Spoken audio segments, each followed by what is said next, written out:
Welcome back to Historic Financials, the channel where we break down the events shaping today's financial system by uncovering the historical forces behind them. Today's story is one of the biggest unfolding traps in modern precious metal markets, and one that even the largest bank in America can't escape. On December 3rd, 2024, something happened that JPMorgan has spent well over a decade trying to prevent.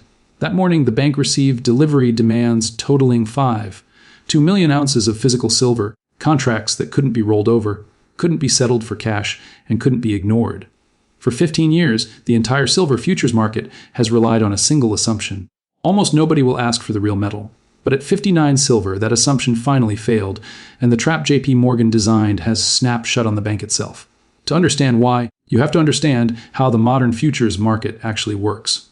We're taught to think of commodity exchanges as places where real oil, real wheat, and real metals move from sellers to buyers. But in silver, that's mostly a myth.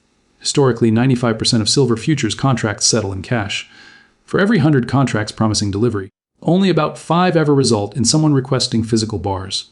This creates the ultimate convenience for the banks running these markets. If only a tiny fraction of traders ask for metal, you can sell enormous amounts of paper silver backed by very little actual inventory. It's fractional reserve banking, but for precious metals. And no bank mastered this system better than JPMorgan. From 2010 to 2020, the bank positioned itself as the largest operator of silver vaults on the COMEX exchange. Controlling the vaults meant controlling the flow of metal. Whenever a contract holder demanded bars, JPMorgan could shuffle inventory between internal categories to make supply look adequate without needing to source real metal. It was a game of optics that worked flawlessly until international regulations changed the rules. In June 2021, a seemingly minor update in global banking law quietly detonated the foundation of the paper-silver system. Under the Basel III regulations, unallocated metal, that is, paper claims on metal not specifically assigned to someone, was downgraded to a lower quality asset class. Banks could no longer count these metal IUs as top-tier assets. From now on, they had to back precious metal derivatives with actual physical metal. The fractional paper, silver model, didn't just become risky, it became non-compliant.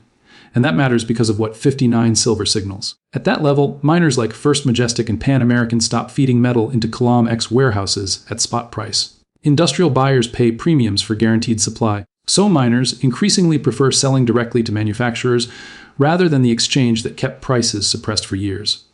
The price also triggered a powerful arbitrage event in Asia. Silver on the Shanghai exchange traded the equivalent of 62 per ounce, creating a clean profit buy at 59 in the US to ship metal east sell for 62. As a result, COMEX inventories fell over 4 million ounces in November alone. But the biggest pressure comes from industrial buyers, solar panel manufacturers, electronics companies, EV producers, who cannot operate without consistent silver supply. At a 59, the risk of a shortage becomes real, and procurement departments begin aggressively securing metal for 2025 and beyond. These buyers aren't speculators. They need physical silver, not paper exposure.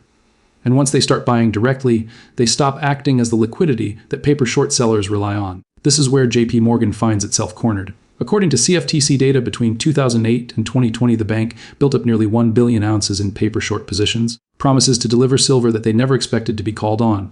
For years, it worked 95% of contracts settled for cash, and JPMorgan controlled the vaults. But under Basel III, these positions must now be backed by actual metal. Meanwhile, the bank's COMEX vault inventory has collapsed from 47 million ounces in 2023 to under 9 million today, an 80% decline in less than 2 years. Now, every forced delivery drains the physical metal backing their remaining positions. Every refusal to deliver exposes the illusion behind the market. And with registered COMEX inventory down to roughly 28 million ounces, the entire system is operating with less than 9 days of supply at current delivery demand rates. It's basic arithmetic. Paper claims vastly outnumber physical bars. To illustrate the situation, imagine writing 100 checks for 1,000 thousands while keeping only 5,000 in your account. Historically, only 5 people ever cash their checks. The rest simply trade them among themselves. Then suddenly, everyone wants to cash them at once, while the bank now requires you to actually have the funds. You'd be bankrupt within days. That's the position JPMorgan is now in, except the shortfall involves a metal essential to global manufacturing. This isn't speculation. It's documented in CFTC reports, DOJ settlements, and JPMorgan's own filings. The bank has held a massive, concentrated short position for over a decade, reaching as high as 45 and 50 contracts in 2020, far above the 9,000 contract limit. They justified the position by claiming it was a hedge for their vault operations. In 2020, after years of investigation, JPMorgan paid $920 million for manipulating precious metal markets through spoofing, placing large fake orders to move prices.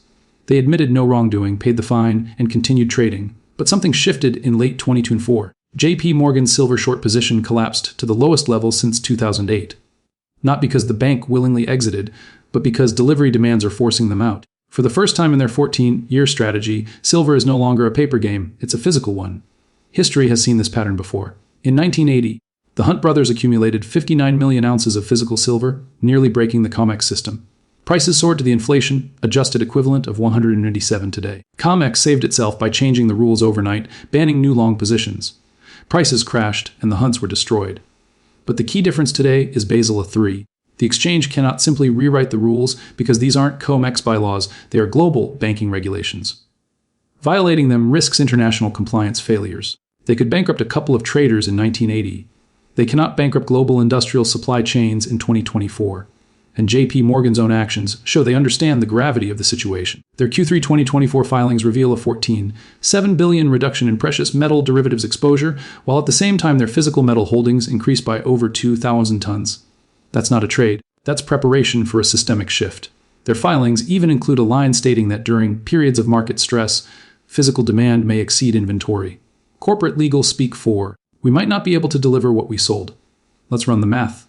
COMEX currently has 4 million ounces of registered silver, the only metal actually available for delivery. Open interest across all silver contracts represents about 862 million ounces. That means roughly 30 paper claims per physical ounce. In the past, this imbalance didn't matter because almost everyone settled in cash. But at current prices, if just 5% of open interest demands delivery, COMEX runs out of silver. And December already saw 2 million ounces demanded, enough to drain the entire system by spring if continued. Once inventory declines visibly, contract holders rush to take delivery before the metal disappears entirely, creating a feedback loop identical to a bank run. Could mine supply save the system? In short, no. Global mine production is projected at 843 million ounces for 2025. Industrial demand alone is expected to reach 642 million, with solar manufacturing and EV production driving record consumption. The surplus available for investors, formerly around 340 million ounces, has shrunk to roughly 200 million and is rapidly declining. Meanwhile, miners increasingly refuse to supply COMEX because they can earn more selling directly to manufacturers. This means the exchange has no way to meaningfully replenish inventories. So where does the price go if the trap fully closes? Historical short squeezes follow 3 stages, as seen in Volkswagen's legendary 2008 squeeze. Silver has already completed the first stage, a multi-year price rise of over 300%. It is now in stage 2, where shorts try to cover, deliveries accelerate, and inventories fall. Stage 3, the vertical spike, triggers when registered supply falls below 10 million ounces. At that point, the market realizes the metal is gone.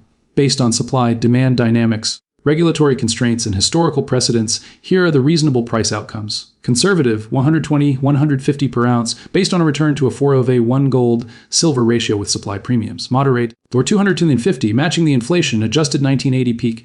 Extreme spike than 300 plus, if industrial users panic and bid for any remaining metal at any cost.